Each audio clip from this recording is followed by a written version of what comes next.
আরে এই যে হ্যালো ফ্রেন্ড, গুড মর্নিং। আশা করি তোমরা সবাই খুব ভালো আছো।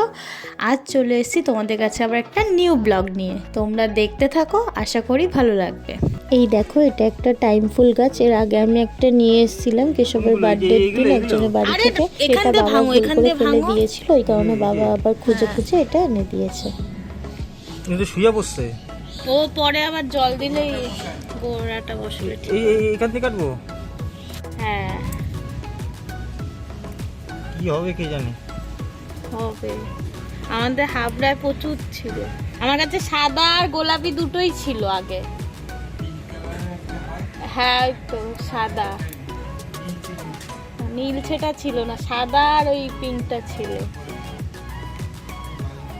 হ্যাঁ, এবারে এটার মধ্যে হ্যাঁ, ওটার মধ্যে কেশবের হাতে কিন্তু গাছ বাঁচে খুব ভালো হয়, ওই কারণে এই গাছটা ওকে দিয়ে লাগালাম, দেখা যাক কি হয়। তোমরা হয়তো অনেকেই এই গাছটা চেনো।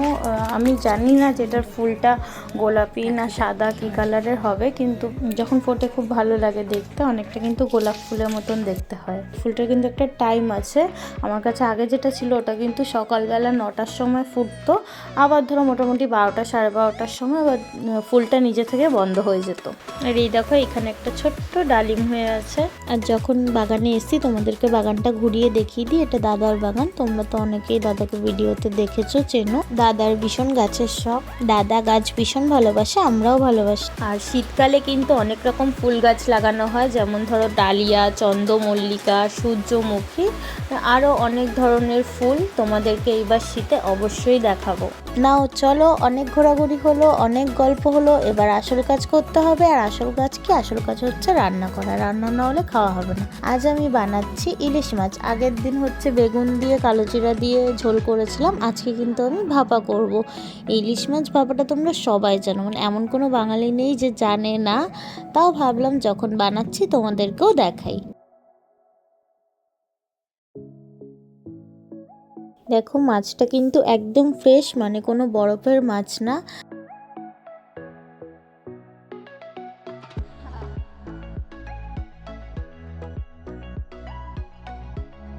মাছটাকে আমি ভালো করে ধুয়ে পরিষ্কার করে নিয়েছি।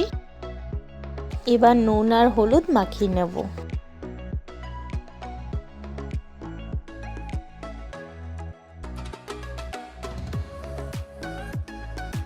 মাছটা নুন হলুদ মাখানো হয়ে গেছে। এবার হচ্ছে আসল জিনিসটা করে নিতে হবে, সেটা হলো মাছের মশলা। এখানে আমি মাছের মশলার জন্য নিয়ে নিচ্ছি কিছুটা হলুদ সর্ষে, কিছুটা কালো সর্ষে, আর হচ্ছে কিছুটা পোস্ত, সাথে হচ্ছে নুন, কাঁচা লঙ্কা, সামান্য একটু চিনি। এখানে কাঁচা লঙ্কা আমি একটু বেশি করেই দিচ্ছি, কারণ যে কোনো ভাপা বা সর্ষে বাটার জিনিস একটু ঝাল ঝাল না হলে ভালো লাগে না।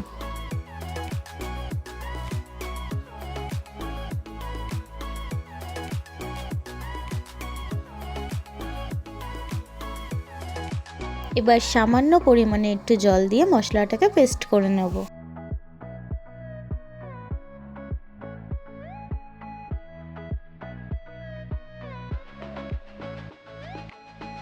এখানে কিন্তু আমার মশলা একদম রেডি। এবার এই মশলাটাকে মাছগুলো দিয়ে ভালো করে মাখিয়ে নেব।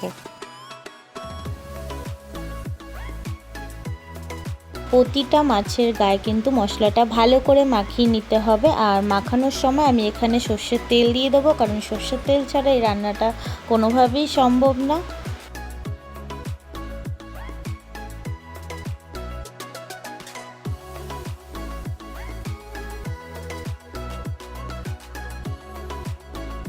এখানে হচ্ছে আমার এক হাতে ফোন নিয়ে মাছটা মাখাতে অসুবিধা হচ্ছিল, তাই কিন্তু আমি অফ ক্যামেরায় মাছটাকে মাখিয়ে নিলাম।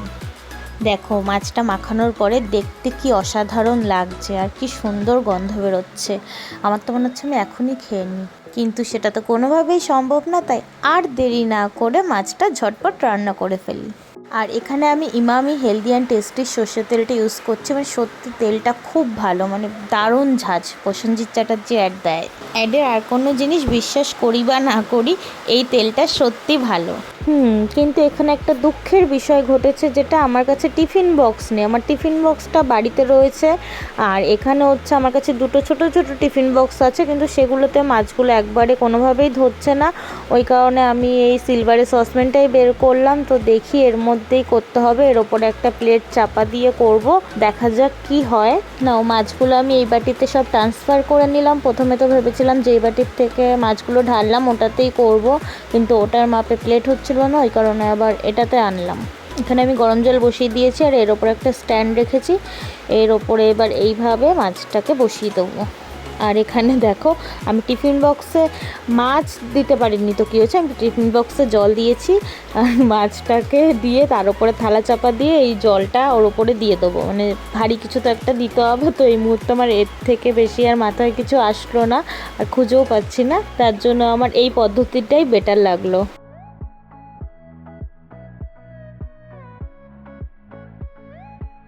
নাও বসিয়ে দিলাম, সাঁড়াশি দিয়ে ধরে নিলাম, কারণ হচ্ছে জলটা যেহেতু গরম, বাইচান্স হাতে ছাকা খেয়ে যেতে পারি, ওই কারণে সাঁড়াশি দিয়ে ধরে নিলাম। আর এই যে এবার এর ওপর দিয়ে থালাটাকে চাপা দিয়ে দিলাম, আর এই থালার ওপর দিয়ে বসিয়ে দিচ্ছি সেই মাছের বদলে জল ভর্তি করা টিফিন বক্স। এইবার গ্যাসটা আমি একদম লো ফ্লেমে করে দেব। এটা লো ফ্লেমে করে 25 মিনিট ওয়েট করব, 25 মিনিটের মতো হয়ে যাবে।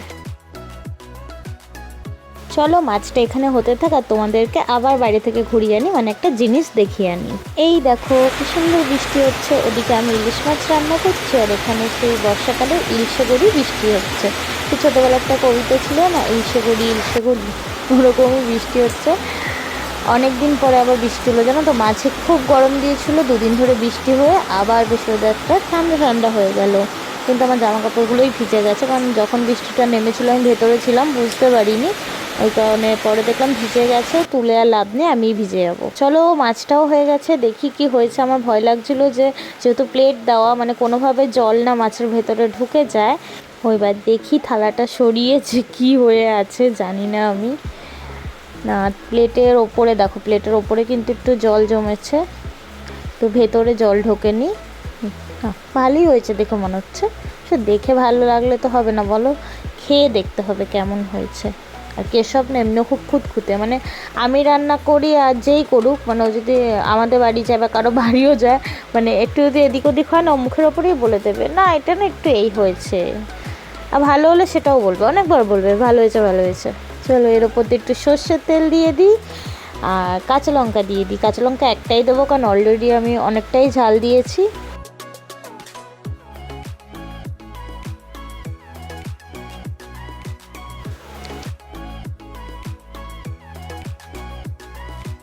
খেতে বসে গেছি। আমার একটু টেনশান ছিল যে কোনো কাঁচা ভাব থাকবে নাকি, কিন্তু খুব সুন্দর সিদ্ধ হয়েছে, মাছটা খুব নরম হয়েছে, কারণ কেশব একটু কড়া ভাজা খায়, আর ওর সাথে সাথে থাকতে থাকতে আমারও কড়া ভাজা খাওয়া অভ্যাস হয়ে গেছে।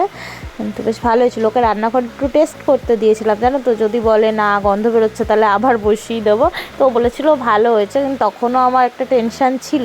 তখন নিজেই খেতে বসে দেখলাম না, সত্যি দারুণ ভালো হয়েছে।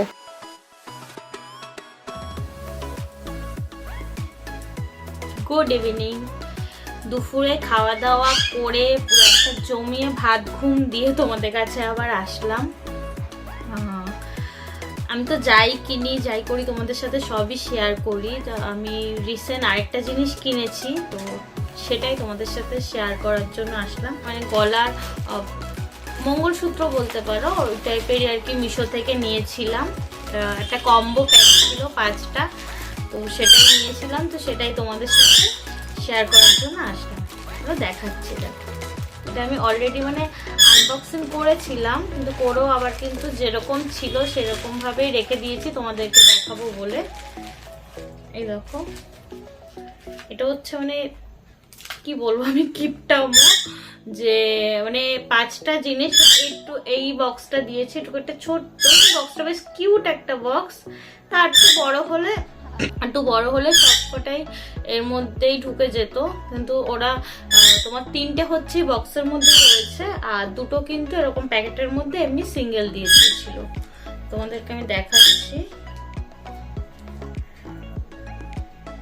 এই দেখো, এই একটা, বুঝতে পারছো, প্রতিটা ডিজাইনই খুব সুন্দর। আর বাকিগুলোই বক্সে আছে, তোমাদেরকে দেখাচ্ছি আমি। এমনি দিয়েছে ঠিক আছে, যদি এরকমও প্যাকেট করা থাকতো তাও ভালো হতো, জানো তো। মানে শুধু জাস্ট এরকম ভাবে এই প্যাকেটটার মধ্যে ঢুকিয়ে দিয়েছে, অন্তত এই প্যাকেটগুলো করে দিতে পারতো।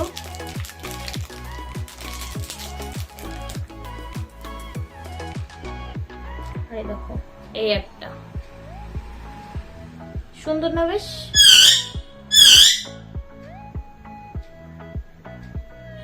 এর আগে আমি মিশো থেকে নিয়েছিলাম দুটো, সেটাও বেশ ভালো হয়েছিল, কিন্তু আমি মানে অনেকদিন ইউজ করেছি।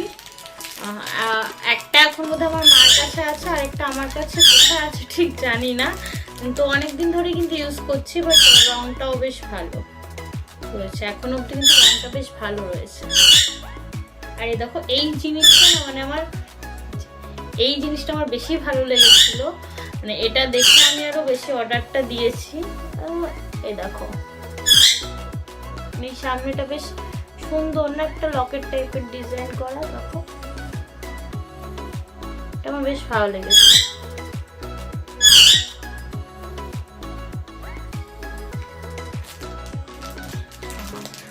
দেখাচ্ছি,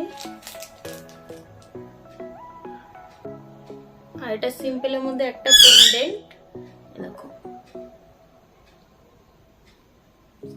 ছোট্ট একটা পাথর দেওয়া।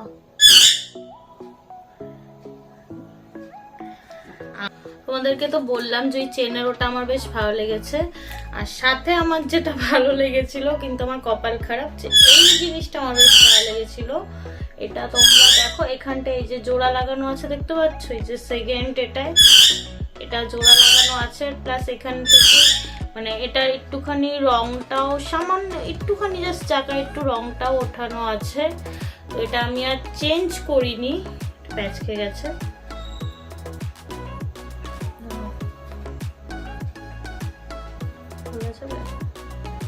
এটা আমাকে পুরোটা খুলেই করতে হবে। দেখো,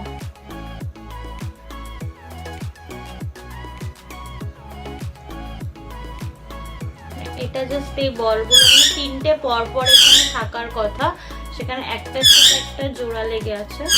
তো আমি চেঞ্জ করিনি, আর চেঞ্জ করিনি কারণটা হচ্ছে কারণ আমার তোমাদেরকে ঘড়িটা দেখিয়েছিলাম, যে একটা ঘড়ি আমার দাদার আইবুড়ো ভাতে অর্ডার দিয়েছিলাম, বাট ঘড়িটা ভাঙা এসেছিল। তো ভাঙা আসার পরে আবার আমি চেঞ্জ করে যখন অর্ডার দিই, আমার কাছে মানে সেম আরো বেশি ভাঙা এসছে প্রোডাক্টটা।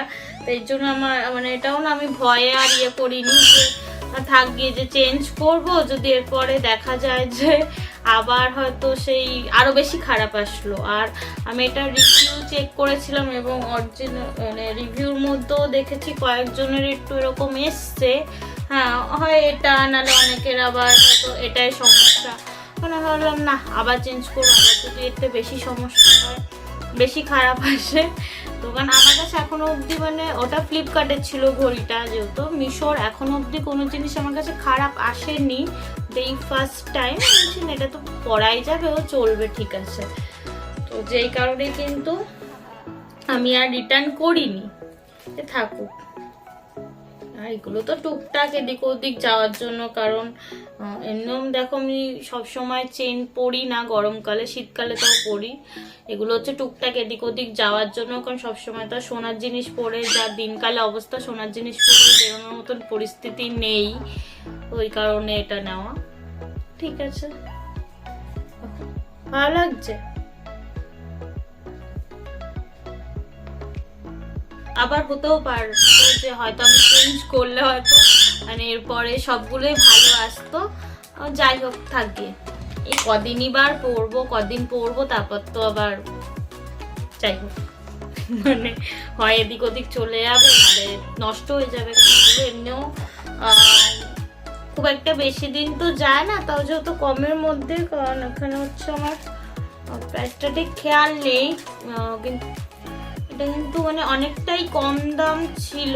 আর আমি অনলাইনে পেমেন্ট করেছিলাম বলে কিন্তু আমি আরও কিছুটা ডিসকাউন্ট পেয়েছিলাম।